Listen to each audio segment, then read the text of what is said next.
Hello दोस्तों, एक बार पुनः आप लोगों का दीपित स्पिरिट नॉलेज चैनल पर स्वागत है। आप लोग कैसे हैं? मैं आशा करता हूँ आप लोग अच्छे होंगे और अपने अध्ययन कार्य में लगे होंगे। चलिए, तो पिछली वीडियो में जो गौतम बुद्ध और बौद्ध धर्म से रिलेटेड थी, जिसमें बौद्ध संगीतियों के बारे में बताया गया था। बौद्ध संगीतियां अब खत्म हो गई हैं। चौथी बौद्ध संगीत में होता क्या है कि बौद्ध धर्म दो शाखाओं में टूट जाता है। पहली शाखा हीनयान और दूसरी शाखा महायान। हीनयान को अस्थविरवादी कहा जाता है, महायान को महासांगिक या सर्वास्तिवादी कहा जाता है। चौथी बौद्ध संगीत में होता क्या है कि संस्कृत को बौद्ध धर्म अपना लेता है। ये सब बातें वहां बताई गई। अब आइए हीनयान और महायान में अंतर समझते हैं कि हीनयान क्या है और महायान क्या है, उनकी सोच क्या है और इनकी सोच क्या है। हीनयान की सोच क्या है और महायान की क्या सोच है। चलिए आइए अंतर देखते हैं, हीनयान और महायान में क्या अंतर है। चलिए, तो हीनयान और महायान में अंतर। हीनयान महायान में अंतर। हीनयान का जो अर्थ होता है, हीनयान का अर्थ होता है निम्न मार्ग। हीनयान का जो अर्थ होता है उसे वह निम्न मार्ग। हीनयान का अर्थ निम्न मार्ग होता है और महायान का जो अर्थ होता है उत्कृष्ट मार्ग यानी उच्च मार्ग। महायान का अर्थ उच्च मार्ग या उत्कृष्ट मार्ग।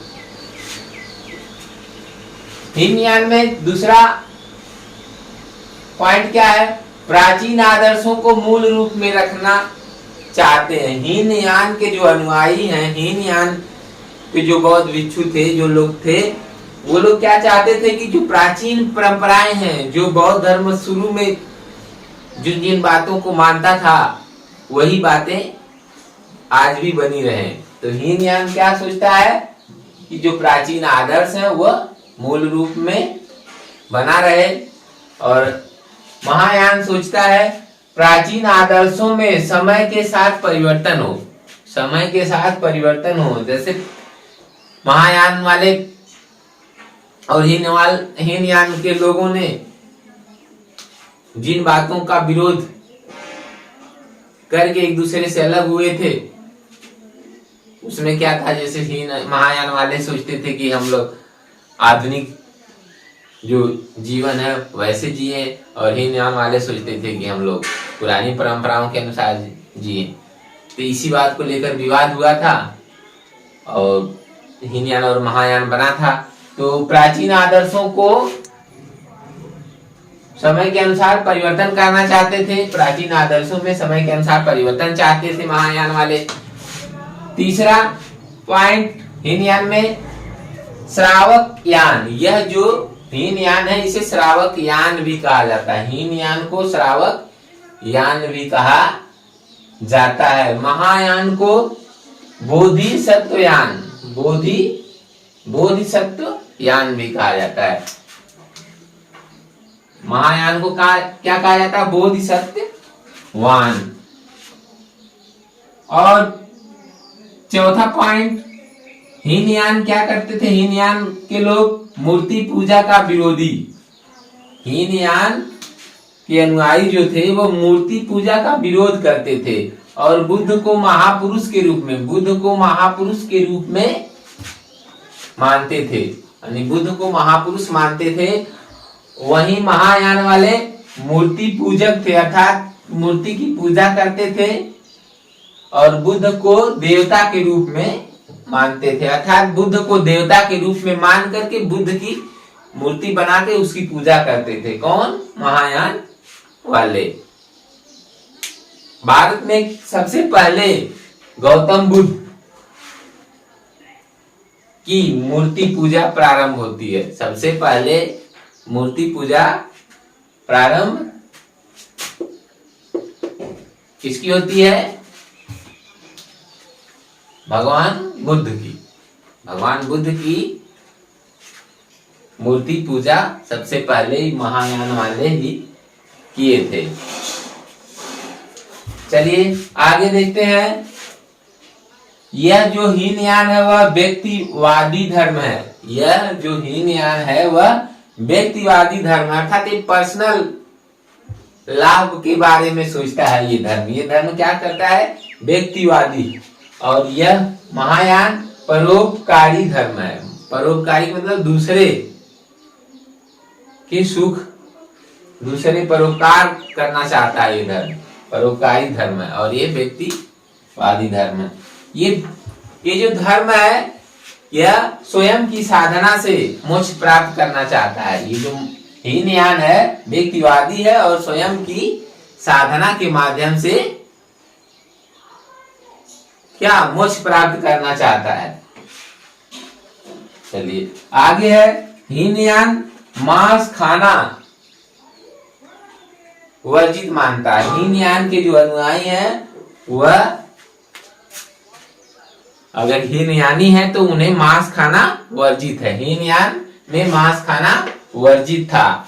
वहीं महायान में ऐसी कोई बात नहीं थी, मांस खाने पर कोई प्रतिबंध नहीं था।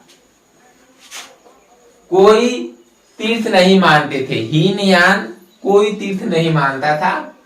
हीनयान में किसी तीर्थ के बारे में बात नहीं होती है।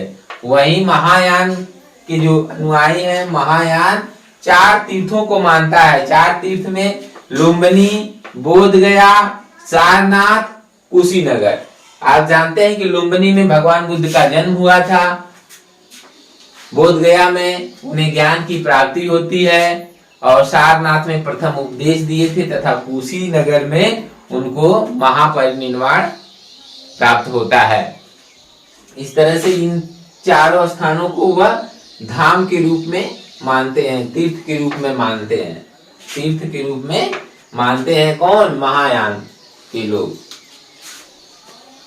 ग्रंथ हीनयान के जो ग्रंथ हैं वह पाली भाषा में लिखे गए हैं। हीनयान के जो ग्रंथ हैं वह किस भाषा में लिखे गए हैं? पाली भाषा में। वही महायान के जो ग्रंथ हैं वह संस्कृत भाषा में लिखे गए हैं। आप जानते हैं संस्कृत भाषा को बौद्ध धर्म कब अपनाया था? चौथी बौद्ध संगीत में अपनाया था।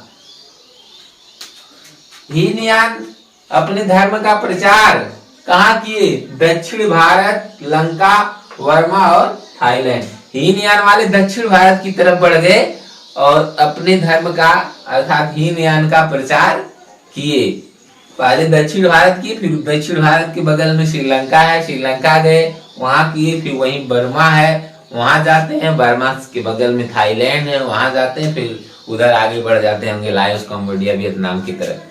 चलिए ठीक है। इस तरह से ये लोग प्रचार करते हैं दक्षिण भारत, लंका, वर्मा और थाईलैंड में। और महायान के लोग अपना प्रचार, अपने धर्म का प्रचार, महायान का प्रचार कहाँ करते हैं? उत्तर भारत। कहाँ करते हैं? उत्तर भारत, चीन, जापान, कोरिया।